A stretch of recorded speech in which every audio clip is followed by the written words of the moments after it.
The Complete Works of Swami Vivekananda, by Swami Vivekananda. Volume 3, Lectures and Discourses. The Free Soul. Delivered in New York, 1896. The analysis of the Sankhya's stops with the duality of existence, nature and souls. There are an infinite number of souls, which, being simple, cannot die, and must therefore be separate from nature. Nature in itself changes and manifests all these phenomena, and the soul, according to the Sankhya's, is inactive. It is a simple by itself, and nature works out all these phenomena for the liberation of the soul, and liberation consists in the soul discriminating that it is not nature. At the same time we have seen that the Sankhya's were bound to admit that every soul was omnipresent. Being a simple, the soul cannot be limited, because all limitation comes either through time, space, or causation. The soul being entirely beyond these cannot have any limitation. To have limitation one must be in space, which means the body, and that which is body must be in nature. If the soul had form, it would be identified with nature. Therefore the soul is formless, and that which is formless cannot be said to exist here, there, or anywhere. It must be omnipresent. Beyond this the Sankhya philosophy does not go. The first argument of the Vedantists against this is that this analysis is not a perfect one. If their nature be absolute and the soul be also absolute, there will be two absolutes, and all the arguments that apply in the case of the soul to show that it is omnipresent will apply in the case of nature, and nature too will be beyond all time, space, and causation, and as the result there will be no change or manifestation. Then will come the difficulty of having two absolutes, which is impossible. What is the solution of the Vedantist? His solution is that, just as the Sankhya's say, it requires some sentient being as the motive power behind, which makes the mind think and nature work, because nature in all its modifications, from gross matter up to Mahat, intelligence, is simply insentient. Now, says the Vedantist, this sentient being which is behind the whole universe is what we call God, and consequently this universe is not different from him. It is he himself who has become this universe. He not only is the instrumental cause of this universe, but also the material cause. Cause is never different from effect. The effect is but the cause reproduced in another form. We see that every day. So this being is the cause of nature. All the forms and phases of Vedanta, either dualistic, or qualified monistic, or monistic, first take this position that God is not only the instrumental, but also the material cause of this universe, that everything which exists is He. The second step in Vedanta is that these souls are also a part of God, one spark of that infinite fire. As from a mass of fire millions of small particles fly, even so from this ancient one have come all these souls. So far so good, but it does not yet satisfy. What is meant by a part of the infinite? The infinite is indivisible. There cannot be parts of the infinite. The absolute cannot be divided. What is meant, therefore, by saying that all these sparks are from him? The Advaitist, the non-dualistic Vedantist, solves the problem by maintaining that there is really no part, that each soul is really not a part of the infinite, but actually is the infinite Brahman. Then how can there be so many? The sun reflected from millions of globules of water appears to be millions of suns, and in each globule is a miniature picture of the sun form, so all these souls are but reflections and not real. They are not the real I which is the God of this universe, the one undivided being of the universe. And all these little different beings, men and animals etc. are but reflections, and not real. They are simply illusory reflections upon nature. There is but one infinite being in the universe, and that being appears as you and as I, but this appearance of divisions is after all a delusion. He has not been divided, but only appears to be divided. This apparent division is caused by looking at him through the network of time, space, and causation. When I look at God through the network of time, space, and causation, I see him as the material world. When I look at him from a little higher plane, yet through the same network, I see him as an animal, a little higher as a man, a little higher as a god, but yet he is the one infinite being of the universe, and that being we are. I am that, and you are that. Not parts of it, but the whole of it. It is the eternal knower standing behind the whole phenomena, he himself is the phenomena. He is both the subject and the object, he is the I and the you. How is this? How to know the knower? The knower cannot know himself. I see everything but cannot see myself. The self, the knower, the Lord of all, the real being, is the cause of all the vision that is in the universe, but it is impossible for him to see himself or know himself, excepting through reflection. You cannot see your own face except in a mirror, and so the self cannot see its own nature until it is reflected, and this whole universe therefore is the self trying to realize itself.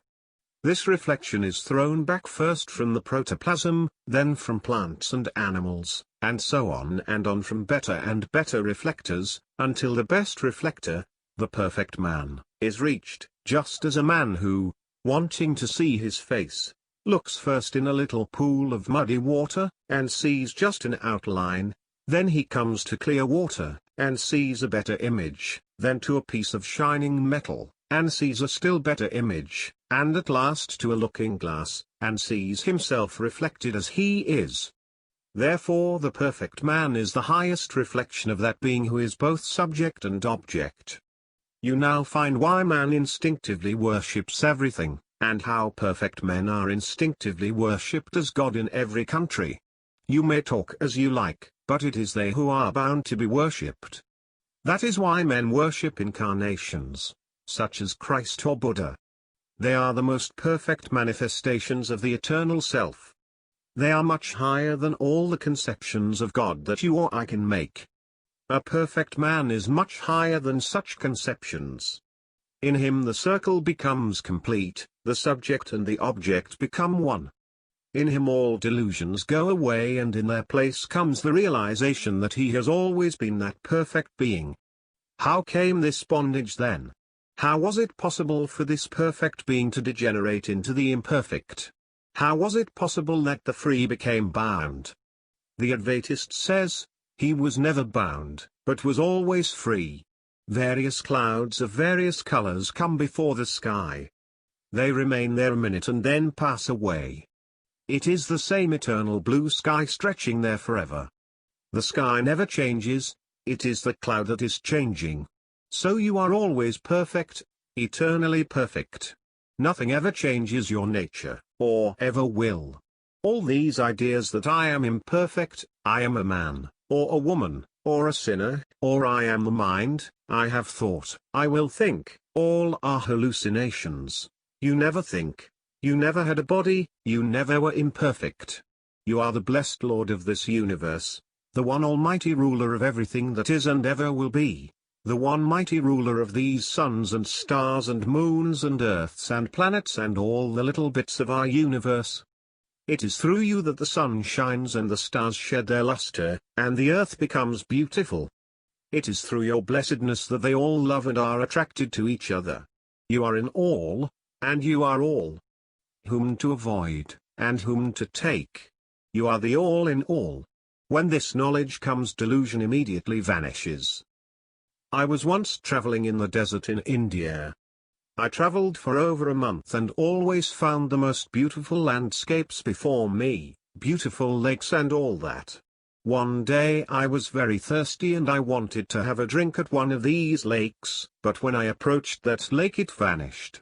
Immediately with a blow came into my brain the idea that this was a mirage about which I had read all my life, and then I remembered and smiled at my folly, that for the last month all the beautiful landscapes and lakes I had been seeing were this mirage, but I could not distinguish them then.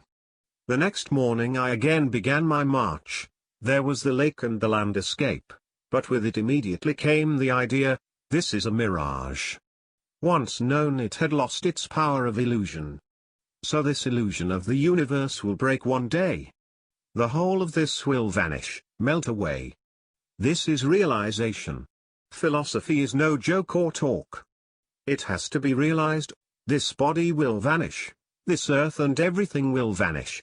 This idea that I am the body or the mind will for some time vanish, or if the karma is ended it will disappear, never to come back. But if one part of the karma remains, then as a potter's wheel, after the potter has finished the pot, will sometimes go on from the past momentum, so this body, when the delusion has vanished altogether, will go on for some time. Again this world will come, men and women and animals will come, just as the mirage came the next day, but not with the same force. Along with it will come the idea that I know its nature now, and it will cause no bondage, no more pain, nor grief, nor misery. Whenever anything miserable will come, the mind will be able to say, I know you as hallucination. When a man has reached that state, he is called Jivan Mukta, living free, free even while living. The aim and end in this life for the Jnana Yogi is to become this Jivan Mukta, living free. He is Jivan Mukta who can live in this world without being attached. He is like the lotus leaves in water, which are never wetted by the water. He is the highest of human beings, nay, the highest of all beings, for he has realized his identity with the Absolute. He has realized that he is one with God. So long as you think you have the least difference from God, fear will seize you, but when you have known that you are He, that there is no difference, entirely no difference, that you are He, all of Him, and the whole of Him, all fear ceases. There, who sees whom? Who worships whom? Who talks to whom? Who hears whom? Where one sees another, where one talks to another, where one hears another, that is little. Where none sees none, where none speaks to none, that is the highest, that is the great, that is the Brahman. Being that, you are always that. What will become of the world then? What good shall we do to the world? Such questions do not arise. What becomes of my gingerbread if I become old? Says the baby. What becomes of my marbles if I grow? So I will not grow, says the boy. What will become of my dolls if I grow old? Says the little child. It is the same question in connection with this world. It has no existence in the past, present, or future.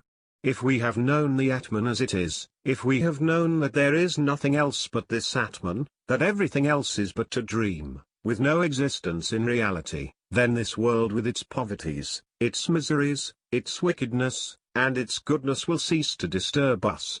If they do not exist, for whom and for what shall we take trouble? This is what the Jnana Yogis teach. Therefore, dare to be free, dare to go as far as your thought leads, and dare to carry that out in your life. It is very hard to come to Jnana. It is for the bravest and most daring, who dare to smash all idols, not only intellectual, but in the senses. This body is not I, it must go. All sorts of curious things may come out of this. A man stands up and says, I am not the body, therefore my headache must be cured. But where is the headache if not in his body? Let 1,000 headaches and 1,000 bodies come and go. What is that to me? I have neither birth nor death, father or mother I never had, friends and foes I have none, because they are all I.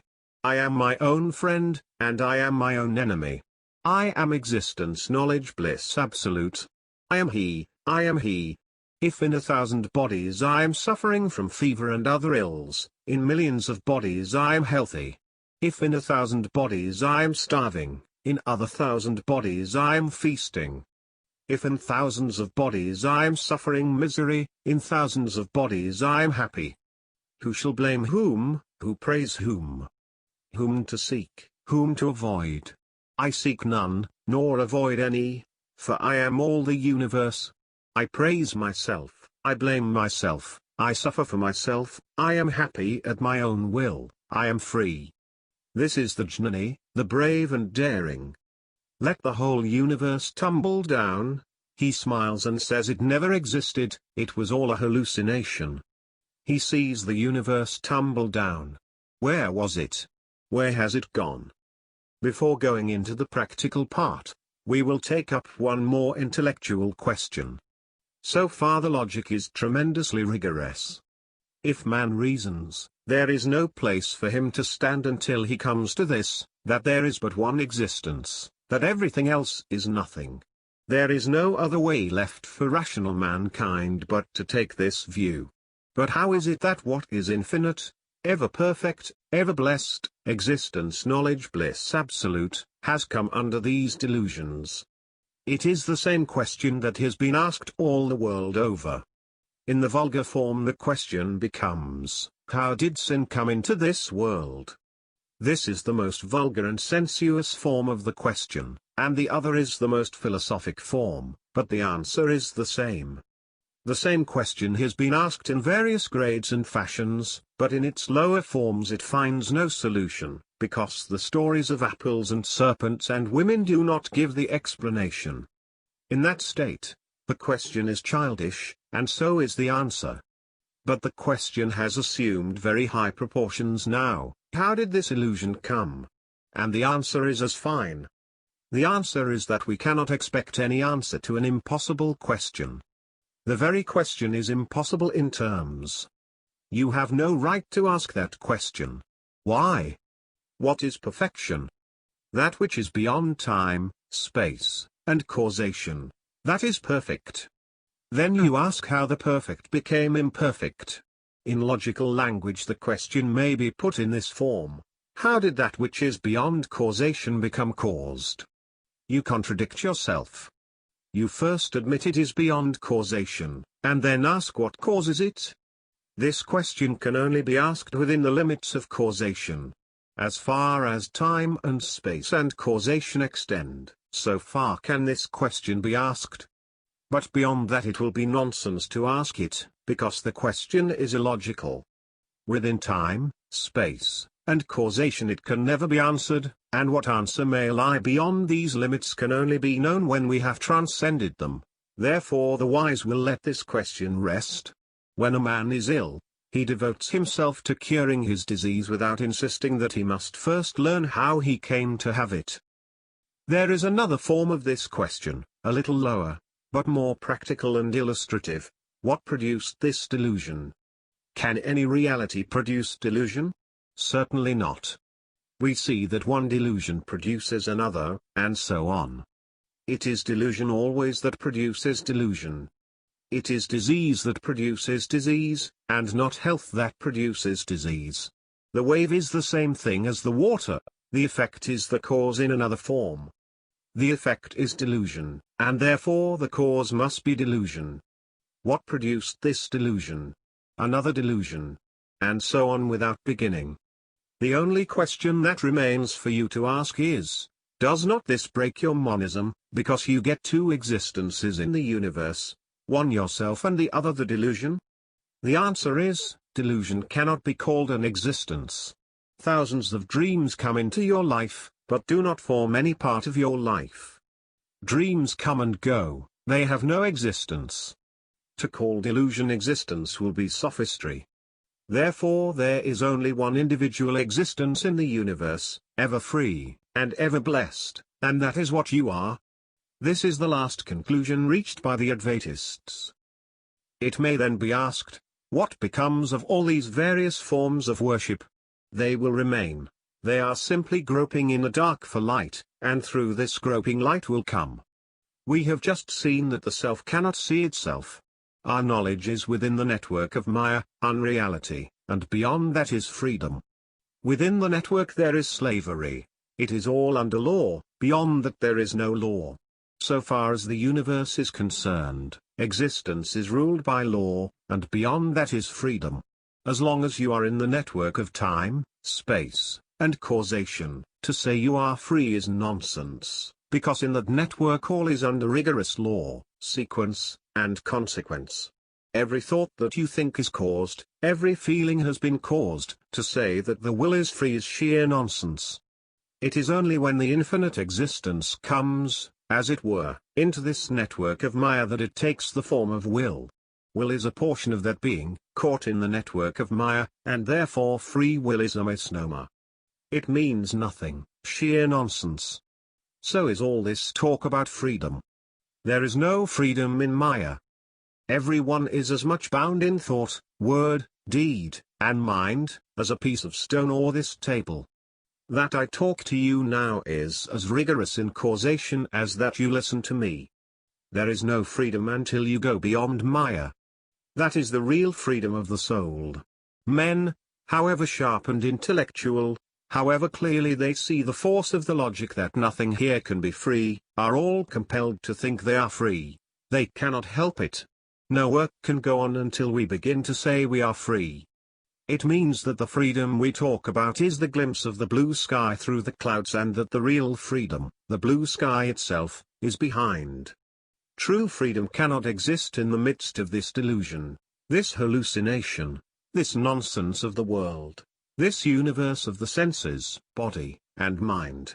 All these dreams, without beginning or end, uncontrolled and uncontrollable, ill-adjusted, broken, inharmonious, form our idea of this universe.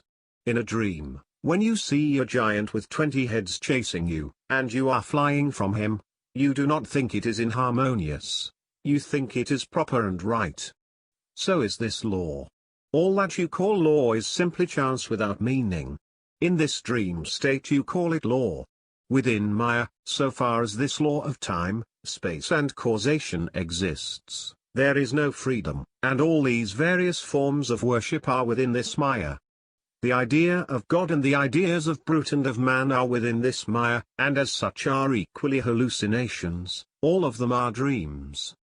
But you must take care not to argue like some extraordinary men of whom we hear at the present time. They say the idea of God is a delusion, but the idea of this world is true. Both ideas stand or fall by the same logic. He alone has the right to be an atheist who denies this world, as well as the other. The same argument is for both. The same mass of delusion extends from God to the lowest animal, from a blade of grass to the Creator. They stand or fall by the same logic. The same person who sees falsity in the idea of God ought also to see it in the idea of his own body or his own mind. When God vanishes, then also vanish the body and mind, and when both vanish, that which is the real existence remains forever. There the eyes cannot go, nor the speech, nor the mind. We cannot see it, neither know it. And we now understand that so far as speech and thought and knowledge and intellect go, it is all within this Maya, within bondage. Beyond that is reality. The neither thought, nor mind, nor speech, can reach. So far it is intellectually all right, but then comes the practice. The real work is in the practice. Are any practices necessary to realize this oneness? Most decidedly. It is not that you become this Brahman. You are already that.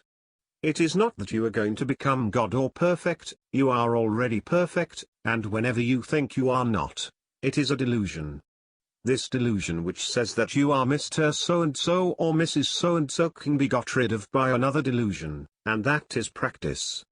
Fire will eat fire, and you can use one delusion to conquer another delusion. One cloud will come and brush away another cloud, and then both will go away. What are these practices then? We must always bear in mind that we are not going to be free, but are free already. Every idea that we are bound is a delusion. Every idea that we are happy or unhappy is a tremendous delusion, and another delusion will come, that we have got to work and worship and struggle to be free, and this will chase out the first delusion, and then both will stop. The fox is considered very unholy by the Mohammedans and by the Hindus. Also, if a dog touches any bit of food, it has to be thrown out, it cannot be eaten by any man. In a certain Mohammedan house a fox entered and took a little bit of food from the table, ate it up, and fled. The man was a poor man, and had prepared a very nice feast for himself, and that feast was made unholy, and he could not eat it. So he went to a mullah, a priest, and said, "This has happened to me. A fox came and took a mouthful out of my meal. What can be done? I had prepared a feast and wanted so much to eat it, and now comes this fox and destroys the whole affair." The mullah thought for a minute and then found only one solution and said, "The only way for you is to get a dog and make him eat a bit out of the same plate, because dogs and foxes are eternally quarreling. The food that was left by the fox will go into your stomach, and that left by the dog will go there too, and both will be purified. We are very much in the same predicament. This is a hallucination that we are imperfect, and we take up another, that we have to practice to become perfect. Then one will chase the other, as we can use one thorn to extract another and then throw both away. There are people for whom it is sufficient knowledge to hear, "Thou art that." With a flash this universe goes away and the real nature shines, but others have to struggle hard to get rid of this idea of bondage. The first question is, who are fit to become jnana yogis? Those who are equipped with these requisites: first, renunciation of all fruits of work and of all enjoyments in this life or another life. If you are the creator of this universe, whatever you desire you will have, because you will create it for yourself. It is only a question of time. Some get it immediately, with others the past samskaras, impressions, stand in the way of getting their desires. We give the first place to desires for enjoyment, either in this or another life. Deny that there is any life at all, because life is only another name for death. Deny that you are a living being. Who cares for life? Life is one of these hallucinations, and death is its counterpart. Joy is one part of these hallucinations, and misery the other part, and so on. What have you to do with life or death? These are all creations of the mind. This is called giving up desires of enjoyment either in this life or another. Then comes controlling the mind, calming it so that it will not break into waves and have all sorts of desires, holding the mind steady, not allowing it to get into waves from external or internal causes, controlling the mind perfectly, just by the power of will. The jnana yogi does not take any one of these physical helps or mental helps, simply philosophic reasoning, knowledge, and his own will. These are the instrumentalities he believes in. Next comes titiksha, forbearance, bearing all miseries without murmuring, without complaining. When an injury comes, do not mind it. If a tiger comes, stand there. 2 flies. There are men who practice titiksha, and succeed in it.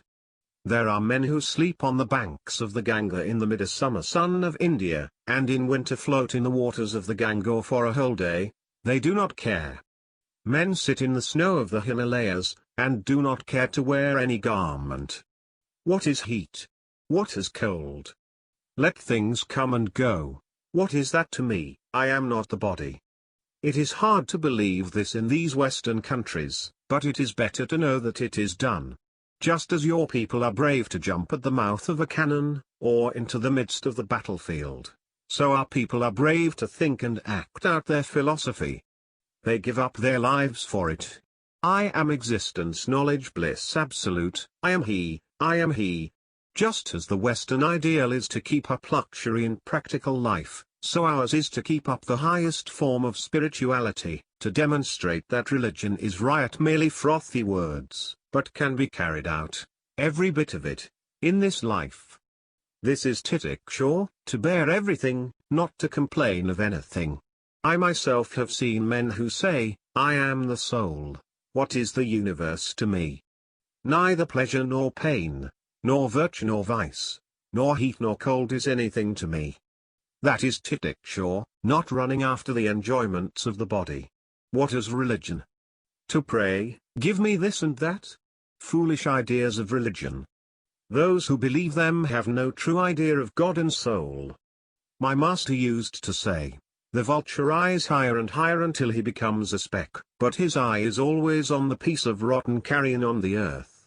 After all, what is the result of your ideas of religion? To cleanse the streets and have more bread and clothes? Who cares for bread and clothes? Millions come and go every minute. Who cares? Why care for the joys and vicissitudes of this little world? Go beyond that if you dare, go beyond law. Let the whole universe vanish, and stand alone. I am existence absolute, knowledge absolute, bliss absolute, I am he,